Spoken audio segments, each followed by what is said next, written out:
Hello friends, কেমন আছো তোমরা সবাই? আশা করছি তোমরা সবাই খুব ভালোই আছো। তো আজকের রেসিপি মাটার পানির। তো কি কি উপকরণ লাগবে পুরো ভিডিওটা দেখলেই বুঝতে পারবে, স্কিপ করো না কিন্তু ভিডিওটা। তো প্রথমেই আমি পনিরটাকে পিস পিস করে কেটে রাখবো। তো মাটার পনির করতে গেলে আমার মটরশুঁটি লাগবেই, মটরশুঁটিও নিয়ে নিয়েছি। তো আমি পেস্ট করে নেবো, ওর মধ্যে দিয়ে দেবো কাঁচা লঙ্কা, আদা, দেব টমেটো কুচি, আর তার সাথে দেব আস্ত জিরে। পরে আমি আধা ঘন্টার জন্য চাল মোগরা, কাজু বাদাম, পোস্ত আর কিশমিশ ভিজিয়ে রেখেছিলাম, সেটাও আমি এর মধ্যে দিয়ে দেব। দিয়ে সবগুলোকে একসাথে আমি পেস্ট করে নেব।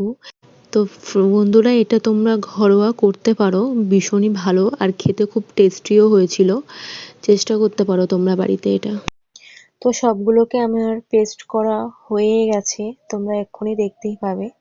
তারপরে আমি কড়াইয়ের মধ্যে পরিমাণ মতো একটু তেল দেব, দিয়ে ওর মধ্যে আস্ত জিরে দিয়ে দেবো। দিয়ে দেওয়ার পরেই পেস্টটা ওর মধ্যে আমি ঢেলে দেব। দেওয়ার পরেই ভালো করে একটু নাড়িয়ে নেব। যখনই ফুটে যাবে তখনই আমি মটরশুঁটিগুলো ওর মধ্যে দিয়ে দেব, না হলে মটরশুঁটিগুলো গলবে না, শক্ত শক্তই থাকবে। তারপরেই ওর মধ্যে দিয়ে দেব পরিমাণ মতো হলুদ, আর দিয়ে দেব সাথে লবণ। দিয়ে একটু নাড়া দিয়ে যখনই ভালো করে আবারও ফুটে যাবে, তারপরেই ওর মধ্যে আমি আবারও একটু জল অ্যাড করব।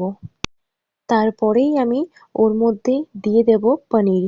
যেহেতু পনিরটা কিন্তু আমরা ভাজবো না, পনিরটা যেভাবে পিস পিস করে কেটে রেখেছিলাম সেইভাবেই থাকবে, আমরা ওটা কিছুই করব না। যখনই জলটা ফুটে যাবে তখনই পনিরগুলো ওর মধ্যে দিয়ে দেবে। তো দেখো আমি দিয়ে দিয়েছি, এবারে একটু কিছুক্ষণের জন্য ফুটতে দেবো। তো যখনই ফুটে যাবে তারপরেই আমি ওর মধ্যে একটু গরম মশলা অ্যাড করব, আর পোস্তও দেব। চাইলে তোমরা পোস্ত না দিতেও পারো। তো একটু চিনিও দিয়ে দেবো, সাথে একটু ঘি দেবো, দিয়ে তারপরে আমি নামিয়ে নেবো। তো রেডি আমার মাটার পনির। দেখো তো বন্ধুরা, খেতে সত্যি খুব টেস্টি হয়েছিল। তোমরাও এটা বাড়িতে ট্রাই করতে পারো, খুবই সুন্দর হয়েছিল। আর দেখো আমার রেডি মাটার পনির। ভিডিওটা ভালো লাগলে লাইক কমেন্ট শেয়ার করো, আর সাবস্ক্রাইব করতে কিন্তু একদমই ভুলো না। বাই বাই, ভালো থাকো তোমরা, সুস্থ থাকো।